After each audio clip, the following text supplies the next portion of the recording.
శంకుస్థాపన జరిగి చాలా రోజులవుతుంది, కానీ పనులు మాత్రం అంతంత మాత్రమే. ఏడాదిగా నీలి నీడలు కమ్ముకున్నాయి. అసలు ఎప్పుడు పూర్తవుతాయో కూడా తెలియని పరిస్థితి. ఇది చాలదన్నట్లు రోడ్డుపైనే విక్రయాలు, దీంతో ట్రాఫిక్తో ఇక్కట్లు. ఇదంతా వరంగల్ జిల్లా పరకాల సమీకృత ఇంటిగ్రేటెడ్ మార్కెట్ గురించి. కొనుగోలుదారులు వ్యాపారులకు ఇబ్బందులు తలెత్తకుండా ఒకే చోట అన్ని రకాల వెజ్ నాన్ వెజ్తో పాటు పూలు పండ్లు విక్రయించేలా పరకాలలో ఇంటిగ్రేట్ మార్కెట్ నిర్మాణం తలపెట్టారు. దీనికోసం గత బీఆర్ఎస్ ప్రభుత్వం 10,04,00,000 మంజూరు చేసింది.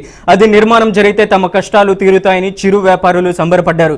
కానీ పన్నులు అర్ధాంతరంగా నిలిచిపోవడంతో వాళ్ళ ఆశలు అడి ఆశలుగానే మిగిలిపోయాయి. కాంప్లెక్స్ పూర్తి కాకపోవడంతో ఇరుకైన రోడ్లు, వాటిపై కూరగాయల అమ్మకాలతో రైతులు, వ్యాపారులు, వినియోగదారులు ఇబ్బందులు పడుతున్నారు. అధునాతన వసతులతో కూడిన భవన నిర్మాణ పనులను అప్పటి ఎమ్మెల్యే చెల్లా ధర్మారెడ్డి ప్రారంభించారు. కానీ పాలకులు, నాయకుల నిర్లక్ష్యం ఫలితంగా ఆ భవనం అసంతృప్తిగానే మిగిలిపోయింది. దీంతో అది మందుబాబులకు అడ్డాగా మారింది. కొత్తగా వచ్చిన కాంగ్రెస్ ప్రభుత్వం దీనిపై దృష్టి సారించకపోవడంతో వ్యాపారులు, రైతులు ఆశలు చెదిరిపోయాయనే వాదనలు వినిపిస్తున్నాయి. బిల్డింగ్ అసంతృప్తిగా ఉండడంతో వ్యాపారులు, రైతులు కష్టాలు ఎప్పటిలాగే కొనసాగుతున్నాయి. రోడ్లపైనే మాంసం విక్రయాలు జరుగుతూ ఉండడంతో దోమలు విజృంభించి అంటువ్యాధులు ప్రబలే అవకాశం ఉంది. ప్రస్తుత ఎమ్మెల్యే రేవూరి ప్రకాష్ రెడ్డి దీనిపై దృష్టి సారించి అసంతృప్తి ఇంటిగ్రేటెడ్ మార్కెట్ నిర్మాణ పనులను పూర్తి చేయించాలని కోరుతున్నారు.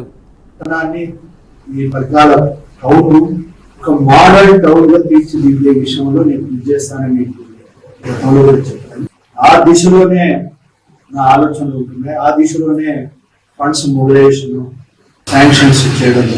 మీరు గతంలో చూస్తే మీకే కొన్ని ఎక్స్పీరియన్సెస్ ఉన్నాయి. వచ్చిన ఫండ్ను వ్యక్తుల ఆధారితంగా లేదా పార్టీ ఆధారితంగా అభివృద్ధి చేయడం. దానివల్ల ఏంటి అంటే పట్టణంలో ముందుకు గురయ్యే ప్రాంతాలు పెరిగినాయి. ఒకప్పుడు నీటి చుక్క లేకుండా పోయేది. ఎప్పుడైతే పట్టణం అభివృద్ధి లెవెల్స్ మెయింటైన్ చేస్తూ వాటర్ కూడా ఎప్పటికప్పుడు డిశ్చార్జ్ చేయ విధంగా స్ట్రాంగ్ వాటర్ డ్రైనేజ్ కావచ్చు, శానిటేషన్ డ్రైనేజ్ వ్యవస్థ కావచ్చు, జనాభాకు ఆధారితంగా అదేవిధంగా ఆ యొక్క ఏరియా యొక్క క్యాచ్మెంట్ వరద అంటే దాని యొక్క ఫాలింగ్ లెవెల్స్.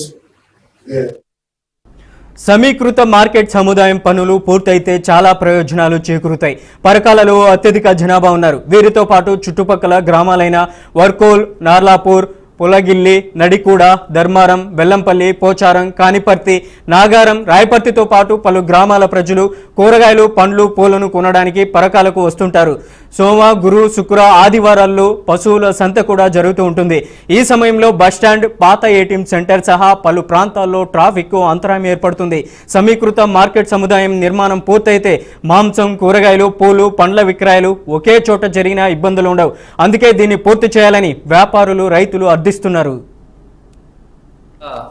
టిఆర్ఎస్ ప్రభుత్వంలో నిర్మించిన ఇంటిగ్రేటెడ్ మార్కెట్ ప్రతి కాన్స్టిట్యున్సీలో నిర్మించడం జరిగింది. అందులో భాగంగా పరకాల పట్టణంలోని వెల్లంపల్లి రోడ్లో నిర్మించడం జరిగింది. 10 కోట్లు శాంక్షన్ అయింది. దాంట్లో 5 కోట్ల బిల్లు అయింది.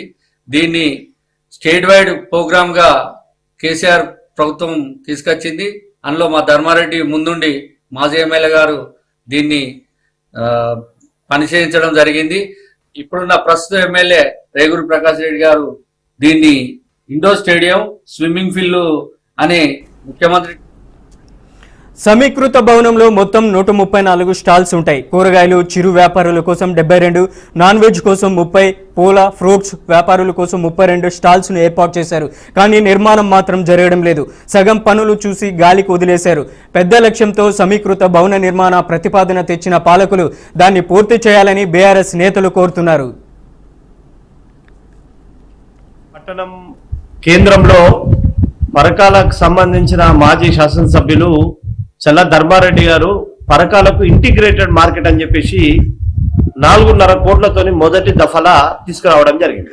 4.5 కోట్లు తీసుకొచ్చిన తర్వాత ఇంకా 5 కోట్ల చిల్లర తీసుకురావడం జరిగింది. అంటే దాదాపు 10 కోట్ల చిల్లర పైచిలకు ఈ యొక్క నిధులు తీసుకొచ్చి ఈ యొక్క ఇంటిగ్రేటెడ్ మార్కెట్ నిర్మాణం చేయడం జరిగింది. వాస్తవంగా పరకాల ఉన్న జనాభా ప్రకారం కావచ్చు, లేకుంటే పరకాలకు ఉన్న వసతులు కావచ్చు, పరకాల పాత కూరగాయల మార్కెట్ ఏదైతుందో దాన్ని ఆధునీకరణ చేస్తే సరిపోయేది. కానీ సరే, గతంలో చేపల మార్కెట్, వ్యాపారస్తులు, దాని తర్వాత అనేక సందర్భాలలో మాకు ఇబ్బంది అవుతుంది అనే సందర్భంలో ఈ యొక్క మార్కెట్ నిర్మాణం కేవలం వాళ్ళ పార్టీ అంటే అప్పుడు బీఆర్ఎస్ పార్టీకి సంబంధించిన నాయకుల స్థలాలు ఇక్కడ ఉన్నాయనే ఉద్దేశంతో ఈ యొక్క మార్కెట్ ఇక్కడ నిర్మాణం చేయడం జరిగింది. ఈ యొక్క మార్కెట్ నిర్మాణం చేసి పూర్తి అయ్యే దశలో ఈ యొక్క కాంగ్రెస్ పార్టీ అధికారంలోకి వచ్చింది. కాంగ్రెస్ పార్టీ అధికారంలోకి వచ్చి 2 సంవత్సరాల క్రితం ఇంటిగ్రేటెడ్ మార్కెట్ భవనం ప్రారంభించిన నేటికి వినియోగంలోకి రాలేదని వాపోతున్నారు స్థానికులు. వ్యాపారులు, రైతులు దీర్ఘకాలిక ప్రయోజనాలను దృష్టిలో పెట్టుకొని సాధ్యమైనంత త్వరగా పూర్తి చేయాలని ఆకాంక్షిస్తున్నారు.